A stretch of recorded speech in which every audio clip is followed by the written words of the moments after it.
কে কে আপনি?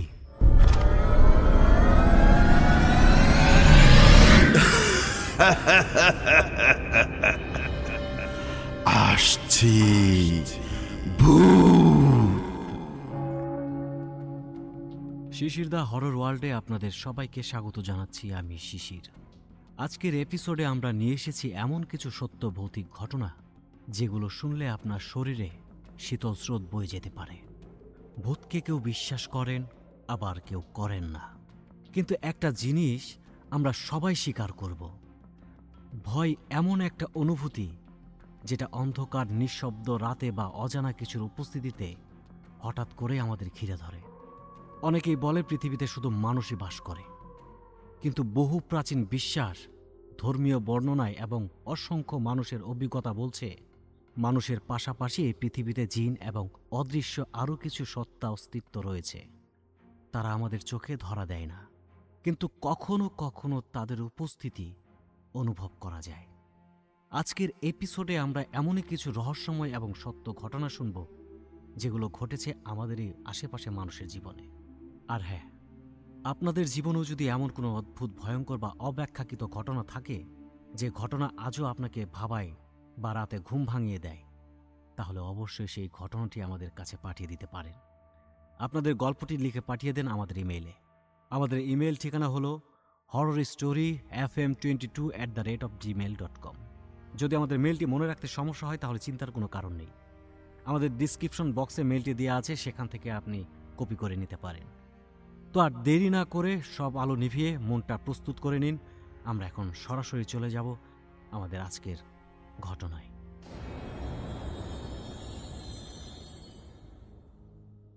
যে ঘটনাটা আমাকে বলেছিলেন উনি ওনার নাম সালমান। ঘটনাটি ঘটেছিল ওনার সাথে এবং তার স্ত্রীর সাথে। ঘটনাটি প্রায় 20 বছর আগের। উনি তার ঠিকানা বলতে নিষেধ করেছেন, যেই জন্য তার ঠিকানা আমরা বলছি না।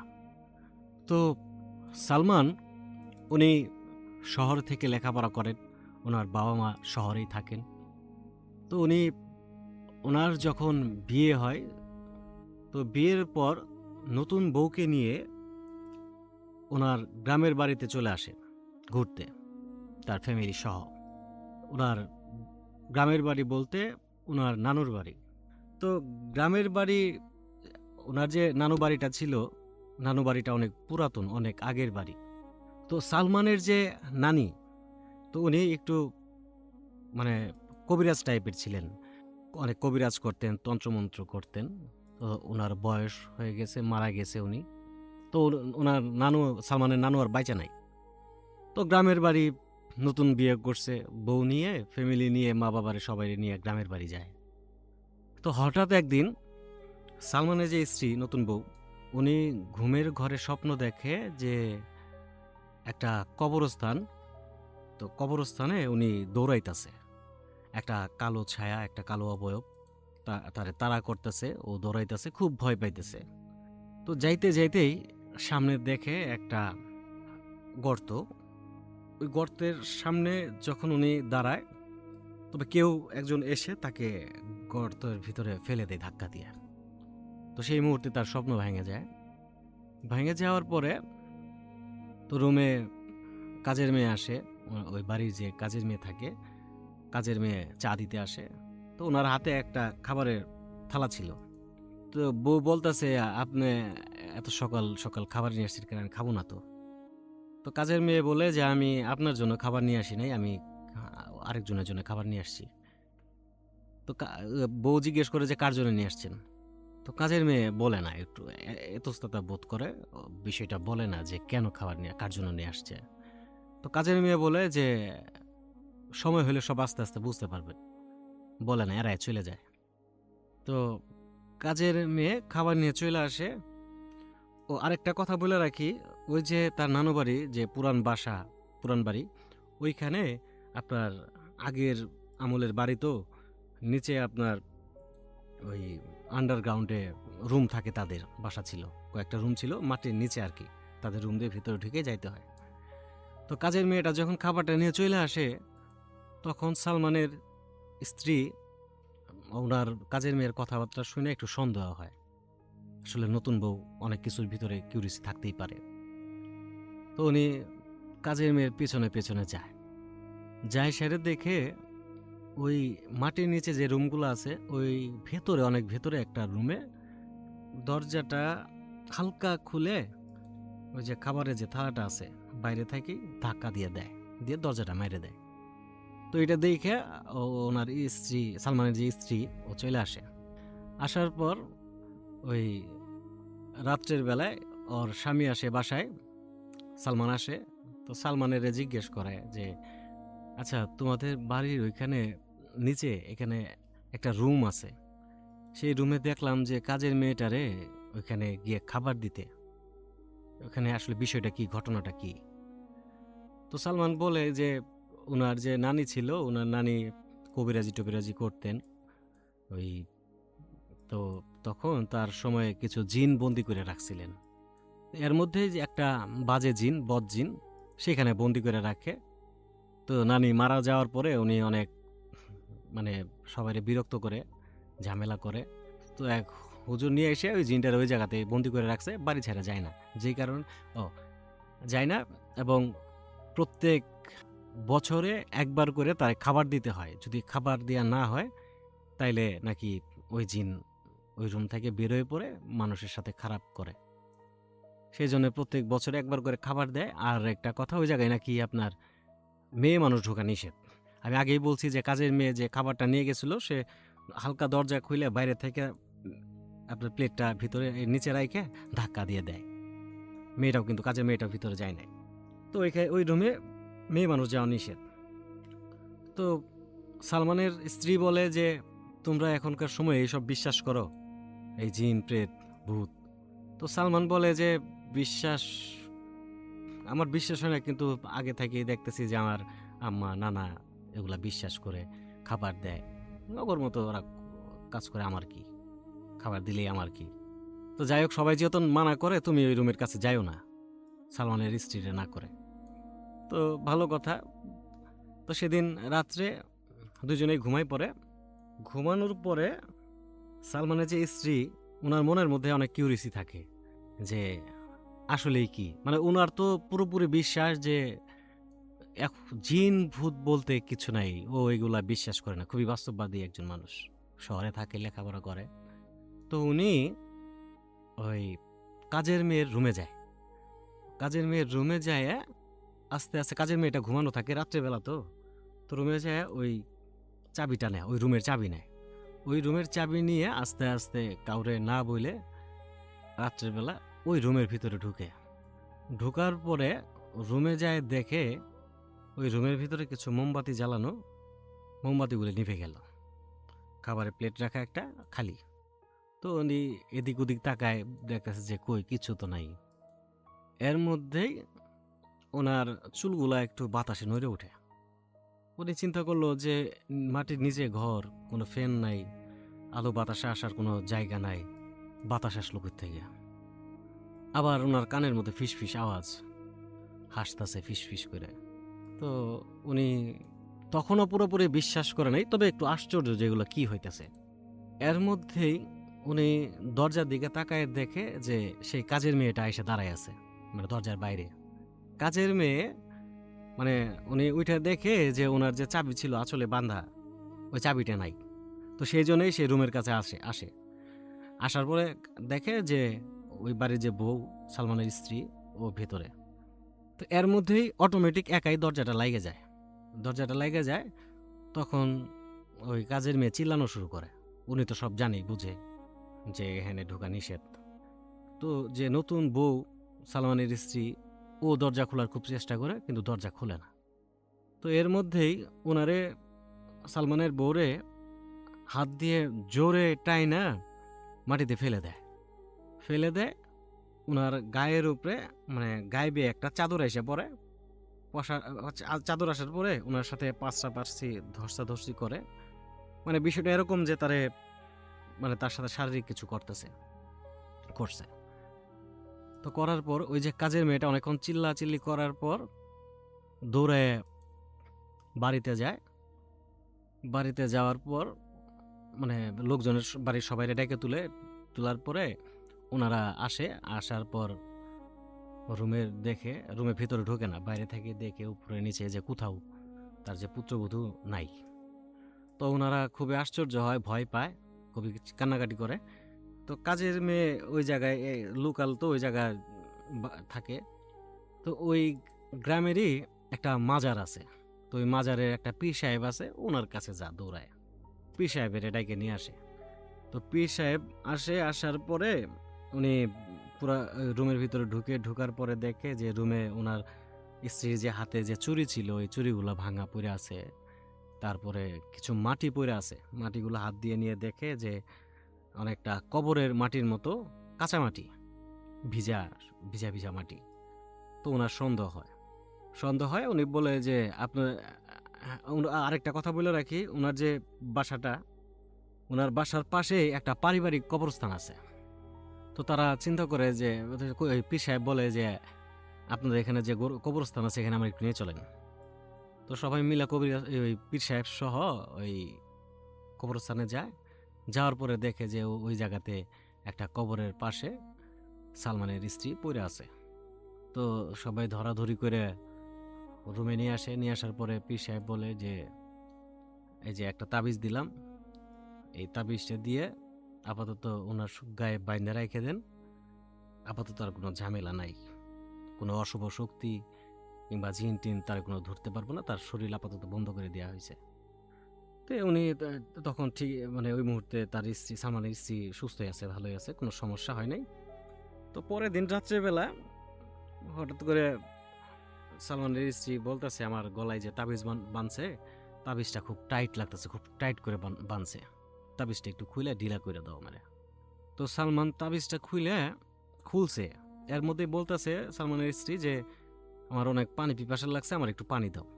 তো সালমান তাবিজটা পাশেই আপনার টুল ছিল, তো তাবিজটা রাইখে ওই হাত দিয়ে পানির গ্লাসটা নিয়ে পানি খাওয়াই দিতেছে। এর মধ্যেই সালমান রে মানে কেউ ধাক্কা দিল, মানে দূরে যায় পড়লো সালমান। আর যে সালমানের যে স্ত্রী তার সাথে পারাপারি করতেছে।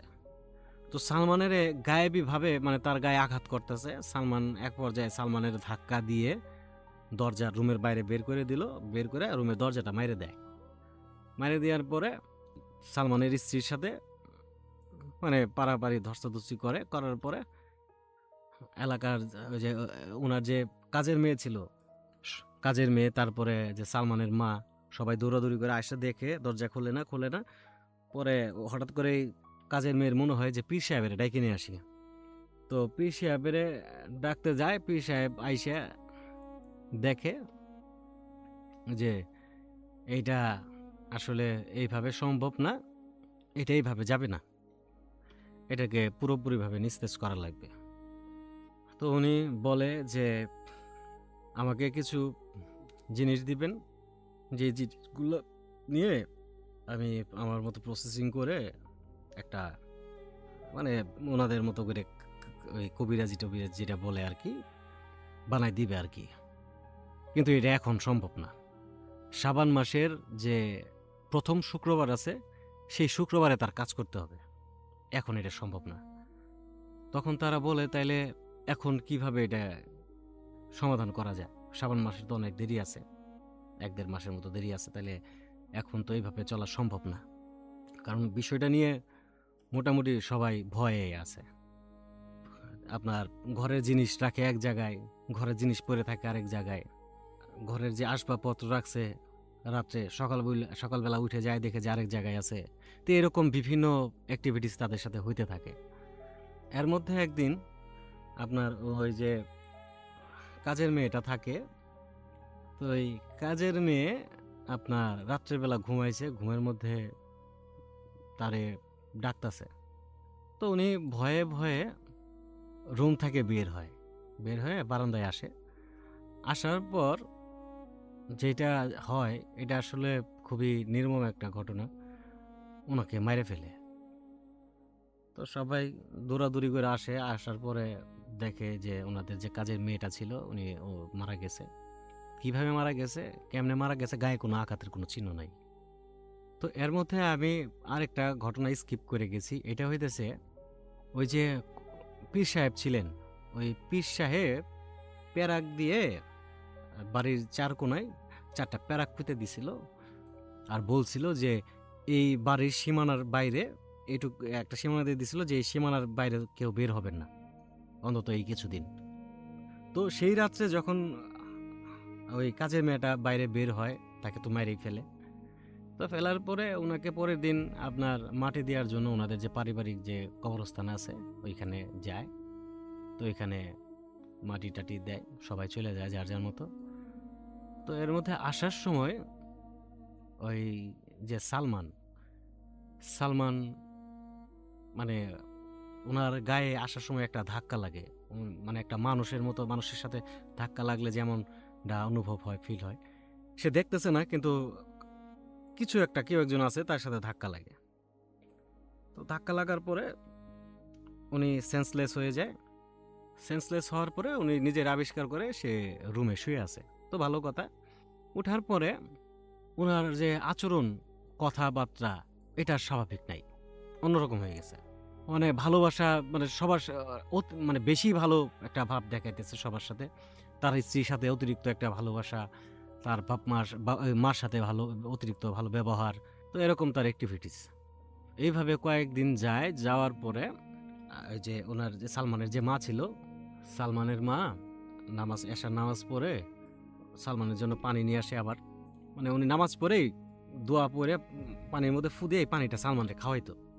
তো সেদিনও পানি নিয়ে আসে, নিয়ে আসার পরে সালমানের স্ত্রীরা বলে যে তুমি মা একটু খাও, বা কোনো বালা মুসিবত থাকলে দূর হয়ে যাব, আল্লাহর কালাম পড়ে পানি পরে নিয়ে আইছি। তো সালমানের স্ত্রী খায়, কিন্তু সালমান খাইতে চায় না।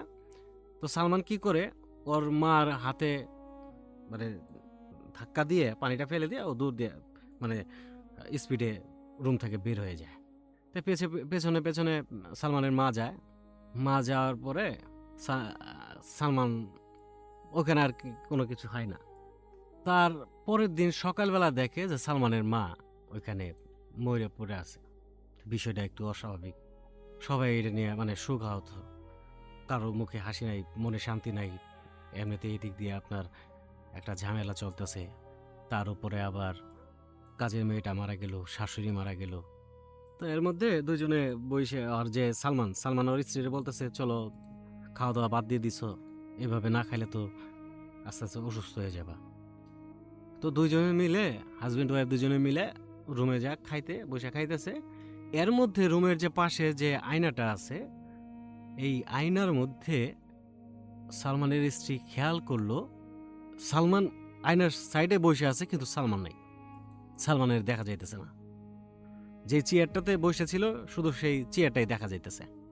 তো এটা নিয়ে ও খুব ভয় পায় যে তাহলে আমি যার সাথে এতদিন ধরে আছি ও কি সালমান না, আমার স্বামী না? তো উনি বিষয়টা বুঝে পাইলে উনি চিৎকার দেয়। তো সালমান বুঝতে পারে যে ও যে সালমান না, মানে ওই বদ জিনটা বুঝতে পারে যে তাহলে আজকেই শেষ। তো মেয়েটারে ধইরে গোরস্থানে নিয়ে যায়। গোরস্থানে নিয়ে যাওয়ার পরে বলতেছে সালমান রে বলতেছে যে নতুন বউটা, যে তোমার কি ক্ষতি করছি আমি, তুমি আমার সাথে এরকম করতেছো কে, আমার পরিবারের লোকজনরে তুমি মেরে ফেলছো কে, আমার ছেড়ে দাও। তো ওই সালমানের ভিতরে যে জিনটা ও বলতেছে যে আমার তোমার অনেক ভালো লাগছে, আমি তোমার সাথে থাকতে চাই, আমি তোমার কোনো ক্ষতি করব না, কিন্তু আমার তোমারই লাগবে, তুমি অন্য কারো হইতে পারবা না, তুমি আমার তোমারে ভালো লাগছে, অনেকদিন বন্দিশালায় ছিলাম। তো এইভাবে তাদের মধ্যে কথা চলতেছে গোরস্থানের ভিতরে। কিন্তু তো এর মধ্যে ওই পীর সাহেবটা ওই দিন আবার ওই শাবান মাসের যে প্রথম শুক্রবার, ওই শাবান মাসের প্রথম শুক্রবারটাই ছিল ওই দিন। তো ওই পীর সাহেব আসার পরে ওই সালমানের ভিতরে যে ভর করা যে জিনটা ওরে বলতেছে যে তুই ওরে ছেড়ে দে, নাহলে তোকে আমি মেরে ফেলবো। তো ওই জিন যাবে না, বলে যে তোর মতো পীর আমি অনেক দেখছি, তোর মতো কবিরাজ আমি অনেক দেখছি, আমার কোনো ক্ষতি তোরা করতে পারবি না, তোর ভালো চাইলে তুই চলে যা, নয়তো তোর বংশ আমি নির্বংশ করে দিব। এরকম টাইপের কথা তাদের মধ্যে চলতেছে। তো তো পীর সাহেব যখন মানতেছে না, পীর সাহেব তার মতো করে দোয়া কালাম পাঠ করতেছিল, তো তখন ওই জিন, ওই যে কবরস্থানের যে আপনার কবরের পাশে অনেকে কিন্তু দেখবেন যে কবরের উপরে তার নাম, পাথরের উপরে সিমেন্টের উপরে তার নাম, তার বাবার নাম, মৃত্যু, কবে জন্ম হয়েছিল, এরকম কিছু, তার ঠিকানা, তার জন্মসাল, মৃত্যুসাল কিন্তু লিখে দেয় অনেকে। জিনিসটা আপনি খেয়াল করে দেখবেন। তো ওই কবরস্থানে যে ওই যে পাথরগুলা, যে ইটের ইগুলা ছিল সিমেন্টের, এগুলা কয়েকটা তুলে হুজুরের দিকে ছুঁড়ে মারে, তখন হুজুর সেন্সলেস হয়ে যায়। তো যখন সেন্সলেস হয়ে যাওয়ার পরে ওই যে খারাপ জিনটা ওই তার স্ত্রীরা বলতেছে যে চলো তুমি আমার সাথে চলো, তুমি মানে একটা কবরের পাশে, আরেকটা কবরের পাশে নিয়ে গেছে, বলতেছে যে যে এই কবরে তোমার এই যে আমার একটা জিনিস আছে, হ্যাঁ, একটা তাবিজ আছে, এই তাবিজটা তুমি তুলো, খুঁদো, তুমি খুঁদলেই পাবা, খুদে এই তাবিজটা তুমি নষ্ট করো, মানে নষ্ট করো। তোমার যে নানি শাশুড়ি আছে, ও আমার এই জায়গায় বন্দি করে রাখছে, এই জন্য আমি কোথাও যাইতে পারি না, আমি তোমারে নিয়ে আমি আমার মতো স্বাধীন হতে চাই, এইসব বলে। তো এই মুহূর্তেই ওই যে পীর সাহেব আছে, ওনার সেন্স ফিরে আসে। আসার পরে উনি ওনার মতো করে মন্ত্র পড়ে কি যেন একটা ওর উপরে ছিটা মারার পরে ও চলে যায়। তো উনি যেটা বলে যে একটা বলছিল আমারে যে ওনার একটা বোতল ছিল, কাচের বোতল, ওই কাচের বোতলের ভিতরে তারা বন্দি করে রাখছে, বন্দি করে ফেলাইছে। তারপরে ওনার ওই বোতলটা নিয়ে এসে মাটির মধ্যে পুঁতে দেয়। তারপর থেকে ওরকম ঝামেলা আর তাদের সাথে হয় নাই। কিন্তু দুঃখের বিষয়, এই ঘটনার কারণে তার শাশুড়ি মারা যায়, তার বাড়ি যে কাজের মেয়েটা থাকে সেই মারা যায়। এটা আসলে খুবই দুঃখজনক বিষয়। তো আল্লাহর রহমতে তারা সুস্থ আছে, ভালো আছে, তাদের ঘরে সন্তান হয়েছে। এখন পর্যন্ত আল্লাহর রহমতে তাদের সাথে কোনো ঝামেলা হয় নাই। এই ছিল তার ঘটনাটা আপনাদের কেমন লাগছে অবশ্যই কমেন্ট করে জানিয়ে দিবেন। ভালো লাগলেও জানাবেন, খারাপ লাগলেও জানাবেন। আর হ্যাঁ, আপনি যদি চান যে আপনার জীবনে ঘটে যাওয়া কোনো ঘটনা আমরা পড়ে শোনাই, আপনার জীবনে কিংবা আপনার আশেপাশে বন্ধু বান্ধব, আত্মীয় স্বজন, কারোর সাথে এমন কোনো ঘটনা ঘটেছে কিংবা আপনি শুনেছেন, আপনি চাইলে আমাদের সাথে শেয়ার করতে পারেন। আপনার গল্প আমরা আগামী এপিসোডে পড়ে শোনাতে পারি। তো দেরি না করে ঝটপট করে আপনার জানা কোনো ঘটনা লিখে আমাদের মেলে পাঠিয়ে দেন। আর আমাদের মেলটি পাবেন হচ্ছে আমাদের ভিডিও ডিসক্রিপশনে। আমাদের মেলটি হচ্ছে horrorstoryfm22@gmail.com। আর বেশি সহজ করে দেওয়ার জন্য বলছি, আপনারা আমাদের ডিসক্রিপশনে যেতে পারেন, সেখানে গেলে আমাদের মেলটি পাবেন।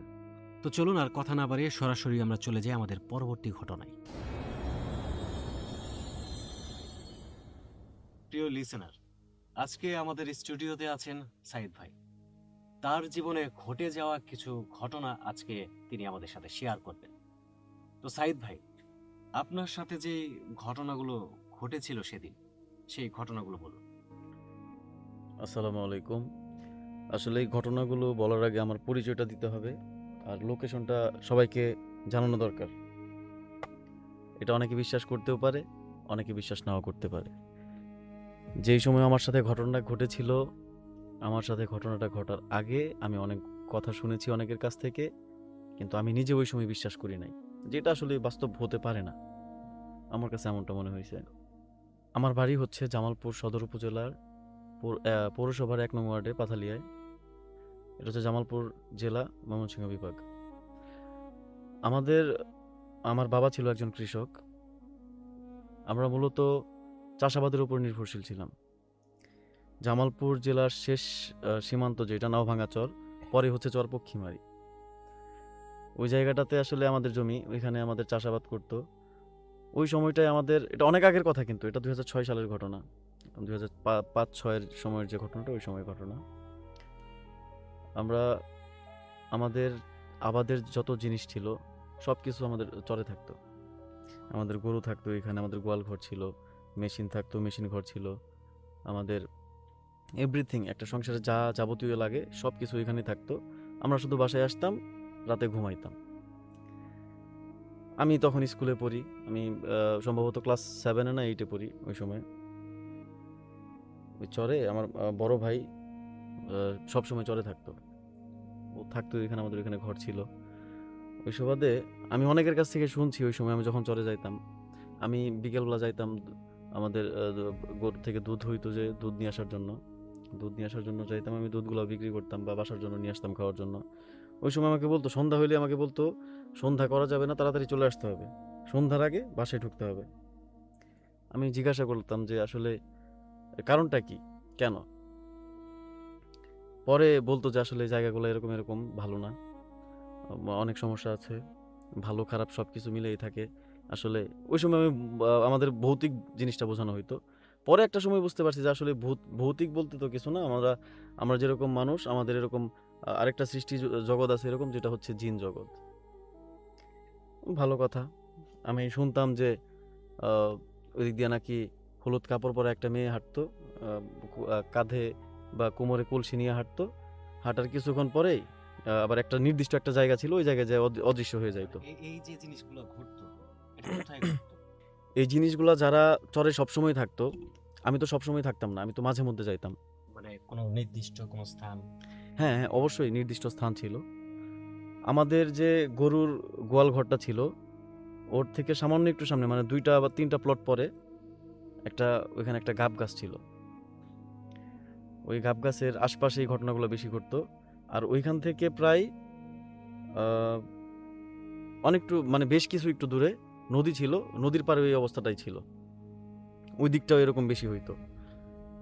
এরকম আমি শুনতাম যে ওইখানে আসলে আহ, এই করতেছে, মানে একটা গরু, ওখানে কালাই বুনতো ওই সময় গরুরে খাওয়ানোর জন্য। ওই কালাইয়ের মধ্যে দেখছে যে হুট করে দেখা যায় একটা গরু খাইতেছে, কিন্তু শরীরে কোনো রশি টসি কিচ্ছু নাই। যদি কেউ ফিরাইতে যাইতো, এটা রাতের বেলার ঘটনা, কিন্তু এটা কিন্তু দিনের বেলার ঘটনা না, এটা রাতে 12টা, 12:30, 1টার দিকে। এরকম অনেকে ভাবতো যে না, অনেকের গরু যারা আছে অনেকে আগলা দিয়ে রাখা দিছে, গরু খায় পেট ভরতেছে, কোন দিকে খাইতেছে কেউ দেখতেছে না জিনিসটা। ওই রকম ভাইবেই যদি কেউ ওটারে ওইখান থেকে সরানোর জন্য বা তাড়ানোর জন্য যাইতো, ওই সময় দেখতো যে ওটা আস্তে আস্তে সামনের দিকে আগে যাইতেছে। সামনের দিকে বলতে নদীর পাড়ের দিকে, নদীর দিকে, নদীর দিকে যে যাইতেছে, এটা কিন্তু মেন নদীর দিকে না, নদীর থেকে একটা সাইডে একটা শাখা নদী আছে, ডোবা, যেটা ওই ডোবার দিকে যাইতেছে। সবাই জানে ওইটা, সবাই বলে যে ওটা ভালো না। এরকম আস্তে আস্তে আগাইতে আগাইতে আগাইতে আগাইতে একটা সময় যখন মানুষগুলা ডোবার পারে যাইতো, তখন দেখতো গরু আর নাই। এরকম একটা অবস্থা তখন, সব মানে একা তো আর কেউ যাইতো না, বা যদি কেউ একা যাইতো তাহলে ওখানে সেন্সলেস হয়ে পড়ে থাকতো। এরকম ঘটনা ঘটছে। তো এরকম আমি একদিন চরে গেছি, চরে গেছি বলতে আমরা সবাই, আমাদের বাড়ির সবাই চরে। ওদিন হচ্ছে ধান কাটার পরে আর কি, হালকা হালকা শীত, আমার মনে আছে। মানে আমাদের একটা মহিলা থাকতো আমাদের এখানে, ওদের জায়গা জমি ছিল না, আমাদের জায়গাতে ওরা ঘর উঠে ওদের থাকতো, বাচ্চা টাচ্চা নিয়ে আমার স্বামী সহ থাকতো, ফুপু বলে ডাকতাম আমরা আর কি। হুট করে রাতে ওই দিন আমরা পিঠা বানাইতেছি ওইখানে চরে, ধান টান কাটছে, ওরা ওদের দিয়ে কাজ করাইছে, কাজ করতো আমাদের এখানে। পিঠা বানানোর সময় তেলের পিঠা বানাইছে, তেলের পিঠা খাওয়ার পরে আমরা বানাইতেছি খাইতেছি, এরকম একটা সিচুয়েশন 11:30টার মতো বাজে। হুট করেই মানে চাঁদনি রাত দেখা যাইতেছে, স্পষ্ট দেখা যাইতেছে চাঁদনি রাত। হুট করে ক্ষেতের দিকে তাকাইছি, আমার বাদাম ক্ষেত, আমরা বাদাম লাগাইছিল ওই সময়, আমাদের লম্বা লম্বা প্লট তো, এক পাশে হচ্ছে মিষ্টি আলু লাগাইছে, এক পাশে বাদাম লাগাইছে, আবার পাশেই একদম নদীর পাড়ে গরু খাওয়ানোর জন্য কালাই বুনছে। হুট করে আমরা দেখতেছি আমাদের মিষ্টি আলুর ক্ষেতে গরু দেখা যাইতেছে, একটা গরু দেখতেছে। এটা আমি দেখিনি, আমি ঘরে, আমার ভাই বলতেছে, আর ওই যে ফুপু থাকতো ফুপুর ছেলে বলতেছে আমার বড় ভাইরে, যে ভাই অনেক তোমার বাদামের খেতে গরু যায় ইয়া খাইতেছে, মিষ্টি আলুর খেতে তোমার মিষ্টির যে ইয়ে আছে আলুগুলার ডোগাগুলা খাইতেছে। পরে আমার ভাই হাতে একটা লাঠি, টর্চ লাইট আর একটা দা হাতে নিছে, আর ওই যে ফুপুর ছেলে ছিল ও একটা লাঠি হাতে নিয়ে দুইজনে মিলে গেছে। আমি ঘরে, আমি কিছু জানি না, আমি পিঠা খাইতেছি ওই সময়। দুইজন যাইতেছে, দুইজন যায় গরুটা ধরবো এরকম একটা নিয়ত করছে, শুধু শুনে, ওরাও জানে, ওরা নিয়ত করে গেছে গরুটা ধরবো। বেশ কিছু দূর গেছে, গরু আস্তে আস্তে নদীর পাড়ের দিকে যাইতেছে সেম এরকম। আসলে যাইতে যাইতে যাইতে যাইতে হুট করে দেখে যে না, অনেক দূর, মানে ডুবার প্রায় কাছাকাছি চলে গেছে। এদিক দিয়ে তখন আমার ভাইয়ের খেয়াল হয়েছে আমি তো আসলে পিঠা খাই আইছি, আমার তো এখানে যাওয়াটা ঠিক হবে না। পরে ওখান থেকে ওরা ব্যাক করছে, কিন্তু যখন যেই সময়টা ব্যাক করছে, আসার পরে বলছে পিছন থেকে নাকি ওদের কিছু একটা ডাকছে শব্দ করে, ওরা পিছনের দিকে ঘুরে তাকায় নাই। ঘুরে তাকাইলে হয়তো খুব একটা ভালো কিছু হইতো না, বিধায় তাকায় নাই যতটুকু জানি। এরকম পরে একটা সময় আইসা ওই চরেই আমাদের পার্শ্ববর্তী যে জেলা শেরপুর জেলার কিছু একটা ভুল বোঝাবুঝির কারণে আর কি এখানে একটা ঝামেলা সৃষ্টি হয়। শেরপুরের 7 গ্রামের সাথে জামালপুরের যে আমাদের যে গ্রামটা আছে, এই গ্রামের মোটামুটি একটা সংঘর্ষের মতো, যুদ্ধের মতো আর কি, মারামারি লাগে। এটা মারামারিটা প্রায় 5 বছরের মতো স্থায়ী থাকে, 4.5 বছর বা 5 বছরের মতো স্থায়ী থাকে। ওই সময়ে শেরপুরের লোকজন আমাদের চরে অনেক মানে লুটতারাজ করে আর কি, অনেক ক্ষতি করে অনেক কিছু। যেমন আমাদের বোর্ডিং নষ্ট করে ফেলছিল, আমাদের অনেক গাছপালা ছিল সব কেটে নিয়ে গেছিল। এরকম পুরা চরের যত গাছপালা ছিল ওই মারামারি চলাকালীন সময়ে সব গাছ কেটে নিছে, মানে কোনো গাছ নাই চরে। ওরা সব গাছ কাটে নিয়ে ওরা খড়ি হিসেবে বিক্রি করছে। গোয়াল ঘর ছিল এগুলো ভেঙে নিয়ে গেছিল। ওরা তো আসলে যখন আসতো মানে 8-10 হাজার করে লোক একবার আসতো, হয় সেগুলো লুট করে নিয়ে চলে যেত। এরকম 1 বছর 2 বছর যাওয়ার পরে 3 বছর যাওয়ার পরে মোটামুটি একটা 1-11-এর সময় আর কি, বা 1-11-এর সময় সেনাবাহিনী তখন ক্ষমতায়। ওই সময় আমাদের এলাকার লোকজন তখন আসলে গরু তো আছে আমাদের এলাকার অনেক, মানে জমিও তো অনেক, বিশাল বড় একটা চর, প্রায় 1300 একরের মতো জমি এখানে চরে। মানে এটা আমাদের একার না, এটা পুরা এলাকাবাসীর, কিন্তু এখানে প্রায় 1350 একরের মতো জমি। ওই জায়গায় পরে আমরা স্কুলে পড়ি, আমাদের এলাকার থেকে লোকজন যাইতো গরু নিয়ে, গরুর সাথে রাখাল থাকতো। আর সাথে মানে এক একটা রাখালের পিছনে 2-3 জন করে লোক থাকতো ওই দেশীয় যে অস্ত্রগুলো ছিল ফালা বল্লম এইগুলা নিয়ে। ওই দিন ঘটনাচক্রে আমার স্কুল বন্ধ ছিল, আমি গেছি চরে, আমার হাতেও একটা ফালা ছিল। প্রচুর রোদ, গরমের দিন, রোদের মধ্যে পুরা চরের মধ্যে কোনো গাছপালা নাই। ওই একটা জায়গায় একটা গাছ, ওই গাব গাছটা, যে গাব গাছটার কথা বলছিলাম এর আগে, যে হলুদ কাপড় পরে মানুষ যাইতেছে, যে ওইখানে অদৃশ্য হয়ে যায়। ওই সময়টা আসলে একটু ঘাওরামি টাইপের কিছু মনে হইতেছিল আমার। গাব গাছের নিচে সবাই বসে আছি, এলাকার লোকজন ছিল অনেক, চাচারা ছিল, বড় ভাইরা ছিল, মুরব্বীরা ছিল, বসে বিভিন্ন ধরনের গল্প গুজব হইতেছে। আর এদিক দিয়ে রাখালরা গরুগুলারে ঘাস খাওয়াইতেছে। আমরা গেছি মেবি 11টার দিকে গেছি সকালে, যাই ওইখানে প্রায় 3টা পর্যন্ত এক জায়গায় বসা। এক জায়গায় বসার পরে হুট করে মানে আস্তে আস্তে লোকজন উঠে চলে যাইতেছে খাওয়ার জন্য, দুপুরে খাওয়ার জন্য এখান থেকে চলে যাইতেছে। এরকম যাইতে যাইতে যখন সবাই উঠে চলে গেছে, সবাই যখন এখান থেকে উঠে চলে গেছে, আমি একা। আর ওই সময় আমার মধ্যে একটা জিনিস কাজ করতেছে যে আসলে শুনছি নাকি এই গাব গাছে ওই ইয়া থাকে, ভূত থাকে, এনে নাকি একটা হলুদ কাপড় পরে মেয়ে এসে অদৃশ্য হয়ে যায়, গাছের না আসার পর আর খুঁজে পাওয়া যায় না। এই গাছটার মধ্যে কি আছে এটা আমি দেখবো। এর আরেকটা ঘটনা, পুরা চরের যে গাছগুলা কাটছে, এই গাব গাছ কিন্তু কেউ কাটতে পারে নাই। গাব গাছ যে কাটতে আসছিল, এখানে কোরাল দিয়ে খুব দাগ ছিল, গাব গাছটা এখনো আছে।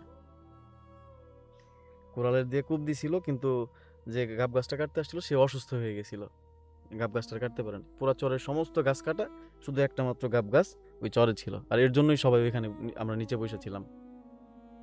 পরে ওই সময় আমার কাছে মনে হইতেছিল যে আসলে আজকে আমি দেখবো এর মধ্যে আসলে কি আছে, এই গাব গাছের মধ্যে কি আছে এটা আমার দেখার দরকার আছে।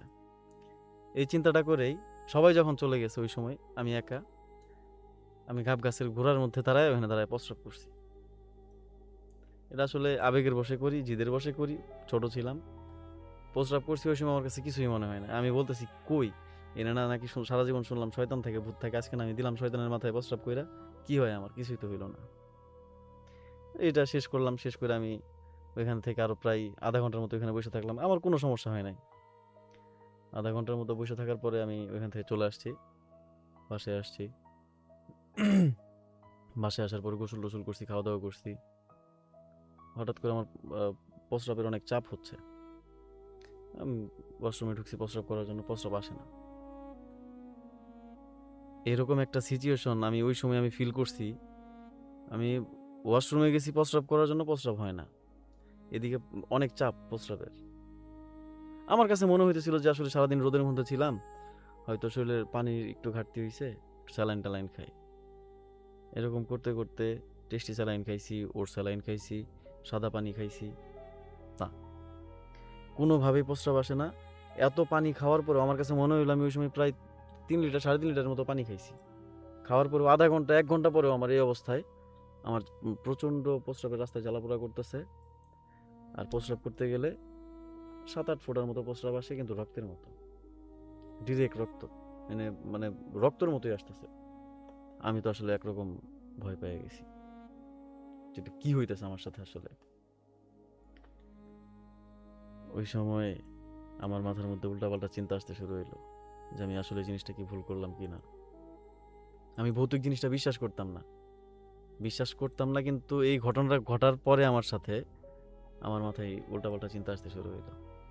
এটা আসলে আমি কি করলাম, এখান থেকে আমি এখন রক্ষা পাবো কিভাবে, এরকমটা নিজের কাছে নিজের মনে হইতেছিল। পরে প্রায় 1.5 ঘন্টা পরে আমি কিন্তু এর মধ্যে প্রায় 3.5 লিটার পানি খাইছি। এখানে অনেকেই বলতে পারে যে হয়তো শরীরে পানি কমে গেছিল, সারাদিন রোদে ছিল, কিন্তু আমার যতদূর ধারণা বা যতটুকু মনে হয়, একটা মানুষ যদি সারাদিন রোদে থাকে, সে যদি পানি খাইতে না পারে, যেটা গ্রামের ভাষায় খরাই বলে, খরাই হইলেও ওখানে যদি কেউ 1 লিটার পানি খায়, আধা ঘন্টার মধ্যে তার প্রস্রাব ঠিক হয়ে যাওয়ার কথা। আমি ওইখানে 1.5 ঘন্টার মতো প্রায় অপেক্ষা করছি, 3.5 লিটারের মতো, 3 থেকে 3.5 লিটার পানি খাইছি, কিন্তু আমার কোনো ইমপ্রুভ নাই।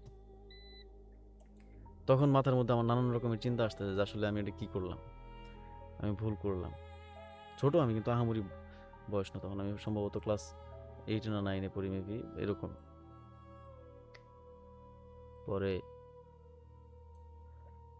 বিছানায় শুয়েছি, আমি গোসল টোসল করে বিছানায় শুয়ে আছি। শুয়ে থেকে মনে মনে আমি আমি যে কয়টা দোয়া দরুদ পারি সবগুলো আমি মনে মনে বলতেছিলাম, দরুদ শরীফ পড়তেছিলাম, ইস্তেগফার পড়তেছিলাম, আর বারবার বলতেছিলাম, আল্লাহ আমার ভুল হয়েছে, আমার মাফ করে দাও, আল্লাহ আমার ভুল হয়েছে, আমার মাফ করে দাও। মানে এরকম করার পরে আমার কোনো আমি চেঞ্জ পাইতেছি না, কোনো উন্নতি নাই। পরে মাথার মধ্যে নানান ধরনের টেনশন কাজ করতেছে যে হুজুরের কাছে যাব কিনা, কিংবা কার কাছে যায় কথাটা শেয়ার করব, বা কারো কাছে শেয়ার করলে কে কি বলে। কারণ সবাই তো জানে ওই জায়গাটা ভালো না, ওই জায়গাটা যে খারাপ এটা সবাই জানে, আমি নিজেও জানি, কিন্তু আমি কি মনে করে এই কাজটা করছি আমি নিজে এটা আমি বুঝতে পারি নাই। এরকম একটা সিচুয়েশন যখন, তখন আমি আমি আমার যে চেষ্টাটা ছিল আমি এটাই করতেছি, দরুদ শরীফ পড়তেছি, আর সূরা যে কয়টা আমি পারি এগুলো তেলাওয়াত করতেছি মনে মনে। শুয়ে থেকে হঠাৎ করে দরুদ শরীফ পড়তে পড়তে আমি ঘুমায় গেছি। টানা দরুদ শরীফ পড়তেছি, অনেকক্ষণ পড়ছি। পড়ার পর আমি যখন ঘুমায় গেছি, ঘুমের মধ্যে আমি স্বপ্নে দেখতেছি আমি এমন একটা জায়গায় দাঁড়ায় আছি, আমার দুই পাশে দুইজন, একজন হচ্ছে মানে একজন হচ্ছে আহ, সাদা একটা সুন্দর কাপড় পরিধারণ করা, হাতে একটা ওই পরীদের যেরকম লাঠি থাকে এরকম একটা লাঠি, পিঠের মধ্যে ডানা আছে। মানে আমার কাছে আমার কাছে মনে হচ্ছে ওটা পরী, একটা ভালো পরী আর একটা খারাপ। এখন যে খারাপটা আছে ও আমাকে বলতেছে যে তুই শেষ, তোকে কোনো ক্ষমা করা হবে না, তোকে মাফ করা হবে না। আর উজ্জ্বল যে কাপড়টা পরিধারণ করা, ও বলতেছে এইবারের মতো ওরে মাফ করে দে, ও ছোট মানুষ, ভুল করছে, ওরে মাফ করে দে।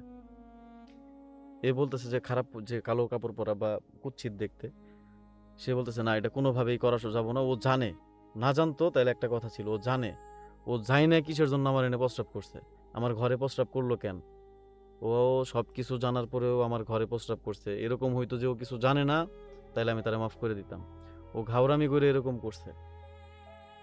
যখনই আমি স্বপ্নে দেখতেছি এটা দুইজনের মধ্যে এরকম কথা হইতেছে, তখন আমি মানে অনেক ভয় পাইতাছি।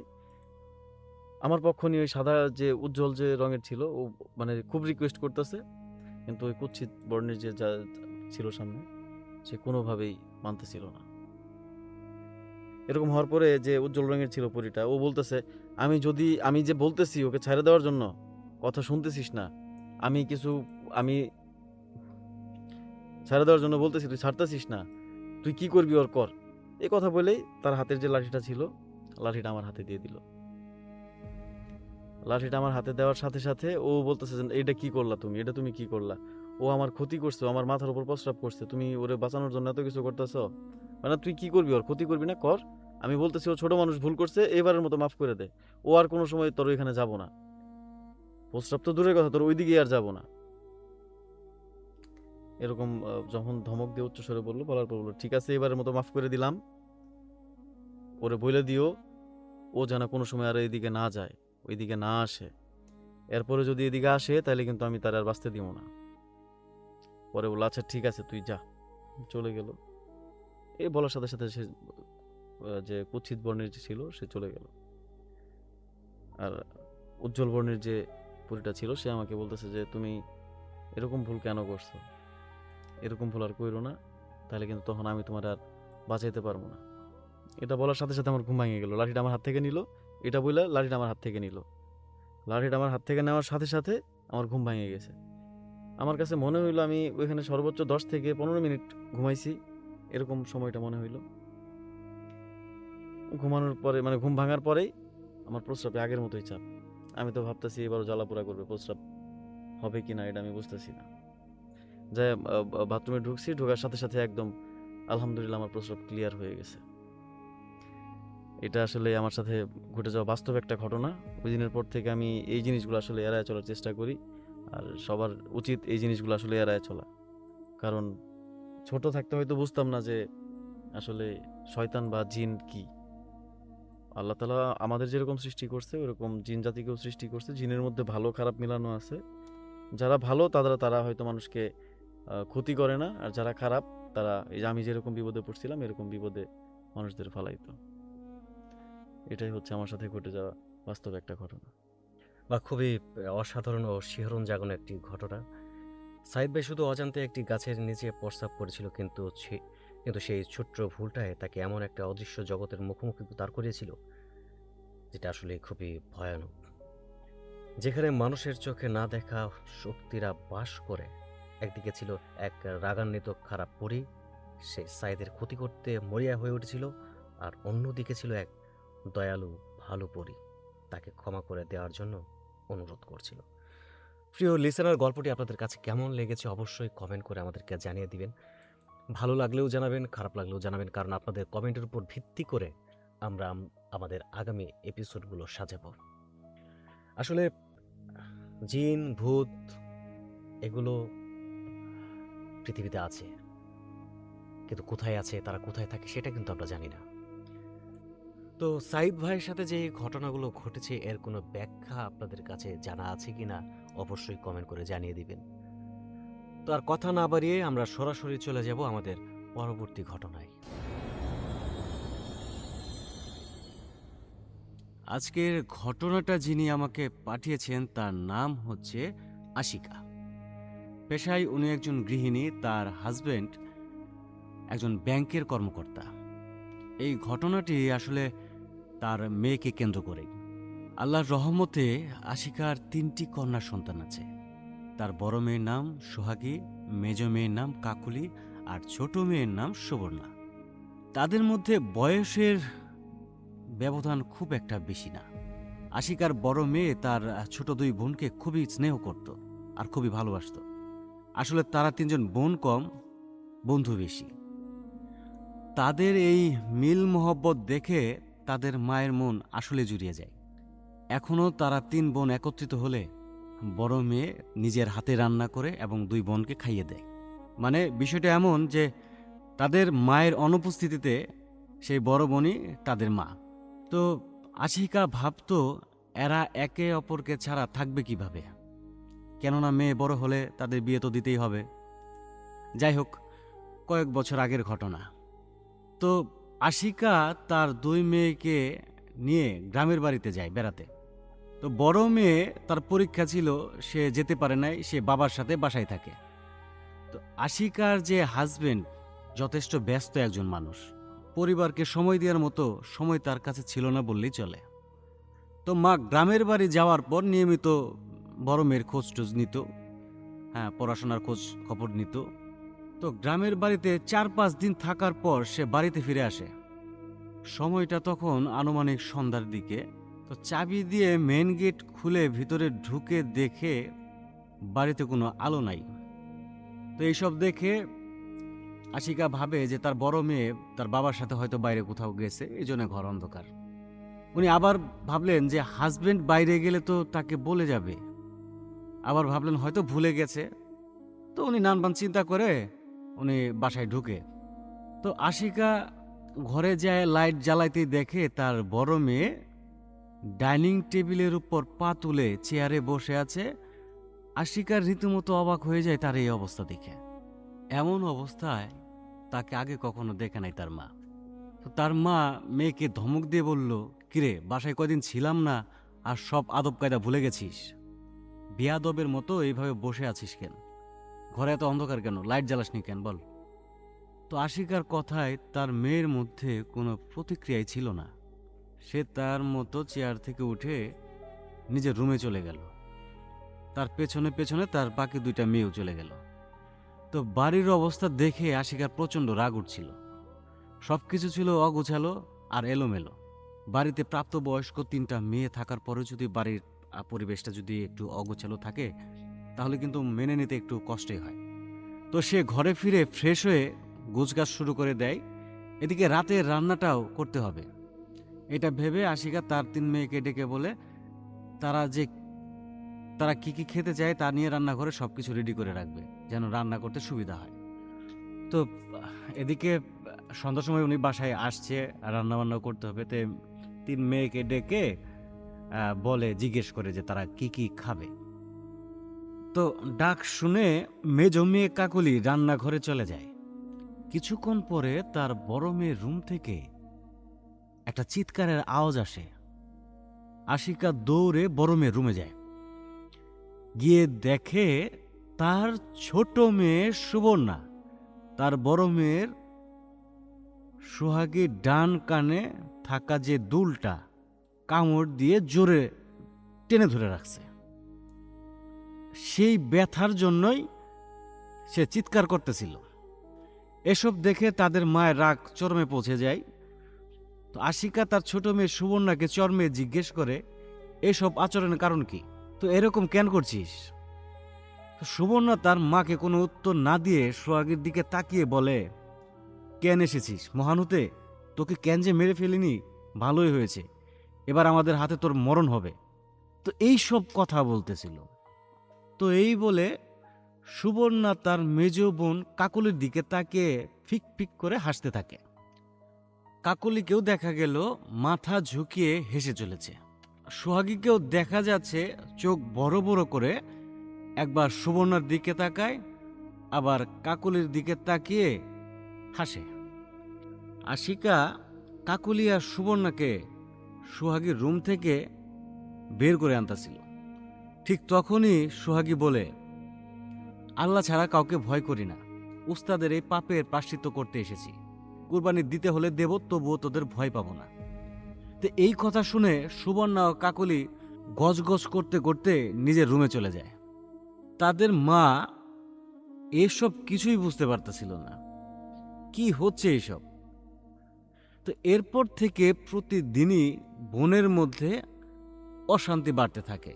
হিংসা, ঝগড়া, মারামারি সবকিছু যেন নিয়মিত হয়ে যাইতেছিল। এরই মধ্যে বড় মেয়ের বিয়ের কথা এগোতে গিয়েও বারবার ভেঙে যায়। পাত্রপক্ষ দেখতে এলে ছোট মেয়ে আর মেজ মেয়ে অদ্ভুত আচরণ শুরু করত। বড় মেয়ে যদি সাজতো, ছোট মেয়ে যায় সেরে মেকআপ নষ্ট করে দিত, তার কাপড় কাটে দিত, খুবই বিরক্ত করত। তো আশিকা স্বামীকে না জানিয়ে, তো এই সব যে ঘটনাগুলা যে বাড়ির মধ্যে ঘটতেছিল, এই ঘটনাগুলা তার স্বামীকে না জানায় একজন হুজুরের সাথে যোগাযোগ করলো। সেই হুজুর বাসায় এসে সব কিছু শুনে আয়াত পড়ে পানি ফু দিয়ে মেয়েগুলোরে খাওয়ালো। এরপরে একে একে 3 মেয়ের সমস্যাগুলো তার মার কাছ থেকে শুনলো। তো বড় মেয়ের যেই সমস্যাগুলো ছিল, রাতে বেলকনিতে বই পড়ার সময় ঠান্ডা বাতাস আর মিষ্টি গন্ধ পাইতো, কারেন্ট গেলে ফিসফিস আওয়াজ শোনা যেত, সকালে নিজেরে বেলকনিতে চেয়ারে পাওয়া যেত, স্বপ্নে এক বাচ্চাকে দেখা যে তাকে নামাজ পড়তে বলতেছে, বাইরে বের হলে মানে একটা ছায়া মূর্তি সে দেখতে পারত, বড় একটা কুকুর, পাশে ঘোড়া, এরকম। তো মেজো মেয়ের যে সমস্যাগুলা ছিল, রাতে রুমে অদৃশ্য কারো হাঁটার শব্দ, ছায়া দেখা, বিছানা কাঁপা, ওয়াশরুমে বিভৎস চেহারা দেখা, মাঝরাতে হাঁটাহাঁটি করা অথচ সকালে কিছু মনে না থাকা। একদিন তার রুমে বিশাল কালো ছায়ার সাথে কথা বলতেছে, সেটা তার মা দেখে। ছোট মেয়ের সমস্যা ছিল, স্বপ্নে এক লোক এসে তাকে আদেশ দেয় তাকে স্বামী হিসেবে মেনে নিতে। ছোট মেয়ে বাস্তব আর স্বপ্নের পার্থক্য করতে পারে না। বোনদের বিরুদ্ধে তাকে স্বপ্নে খুব উস্কানি দিত, সব সময় ঘুমাতে চাওয়া, মানে নানান রকম অ্যাক্টিভিটিস তার ভিতরে তৈরি হয়। তো হুজুর এইসব শুনে বলল 3 মেয়ের উপর নাকি বিয়ে বন্ধের বান করা হয়েছে, কিন্তু ভুল করে মৃত্যু বানটাও মারা হয়ে গেছে। 3 জন শক্তিশালী জিন তাদের উপর ভর করছে। তবে ওনার যে বড় মেয়ে ছিল, বড় মেয়ের শরীরের উপরে একজন আল্লাহ জিন ছিল, মানে যিনি খুব ভালো একজন জিন। হ্যাঁ, তো ওই জিনটাই, ওই ভালো জিনটাই, তাই যে সে যে বড় মেয়ের ভেতরে ঢুকছে সেখানে অন্য জিনগুলো ঢুকতে দিতেছিল না, ঠেকাচ্ছিল, মানে অন্য জিনগুলারে প্রবেশ করতে ঠেকাচ্ছিল, এরকম বিষয়। মানে 3 মেয়ে 3টা জিন, এর মধ্যে একটা জিন ভালো। তো পরবর্তীতে তার হুজুর ও তার উস্তাদ কাজ শুরু করেন। বড় মেয়ের শরীর থেকে একজন জিন কথা বলল। সেই জিনটার নাম হচ্ছে মোহাম্মদ আলী। সে জানায় সে ভালো জিন। সেই ভালো জিনটা বলে যে কবিরাজের ভুলে বান মারা হয়েছে, সে সোহাগীকে রক্ষা করতে প্রবেশ করেছে সোহাগীর শরীরে। বাকি 2 বোনের শরীরে যে জিনগুলো ছিল সেই 2টা জিন ছিল কাফের। তো শেষে এই বিষয়টা নিয়ে ঘাটাঘাটি করার পর সেই হুজুরের কাছে জানা যায় যে তার যে 3 মেয়েকে বান মারছে তাদের নিজেদের মধ্যেই, আত্মীয় স্বজনদের মধ্যেই একজন, যেন বাইরে কোথাও তার মেয়েগুলোর বিয়ে না হয়, যে বান মারছে তার সন্তানের সাথে বিয়ে হয়। তো দীর্ঘ লড়াইয়ের পর হুজুর বানটা কেটে ফেলে, কয়েকটা তাবিজও বের হয়। তো জিনদের সাথে সংঘর্ষ হয়। শেষমেশ সেই ভালো জিন নিজের জীবন কুরবানি দিয়ে বাকি 2 কাফের জিনকে রাস্তা থেকে সরাই ফেলে, মানে মেরে ফেলে। প্রিয় দর্শক, হিংসা যখন মানুষের হৃদয়ে বাসা বাঁধে তখন কিন্তু সে বুঝতে পারে না সে নিজের হাতেই নিজের পরিণতি লিখছে। কুফরি, বান, তাবিজ এসব দিয়ে হয়তো সাময়িক শান্তি সৃষ্টি করা যায়, কিন্তু আল্লাহর ইচ্ছার সামনে কোনো অদৃশ্য শক্তি টিকতে পারে না। এই পরিবারের জীবনেও নেমে এসেছিল এক ভয়ঙ্কর পরীক্ষা। 3 বোনের ভালোবাসা ভেঙে গিয়েছিল, একটি মায়ের বুক ফেটে গিয়েছিল দুঃখে, কিন্তু শেষ পর্যন্ত বিজয় হয়েছে আল্লাহর রহমতের। আজ আল্লাহর অশেষ দয়ায় 3 বোনই স্বাভাবিক জীবনে ফিরে এসেছে। আসুন আমরা সবাই তাদের জন্য দোয়া করি, আল্লাহ যেন তাদের দাম্পত্য জীবন শান্তিময় করেন, সুস্থ সন্তান দান করেন, আর সব ধরনের দৃশ্যমান, অদৃশ্য, অনির্দিষ্ট থেকে হেফাজত করেন। তো প্রিয় লিসেনার, কেমন লাগলো আজকের এই কম্বো স্টোরি? ভালো বা খারাপ যাই লাগুক, ধৈর্য নিয়ে ঘটনাটি শোনার জন্য আপনাদেরকে আন্তরিকভাবে ধন্যবাদ। তো এখন আর কথা না বাড়িয়ে আমরা আমাদের নেক্সট ঘটনা শুরু করব।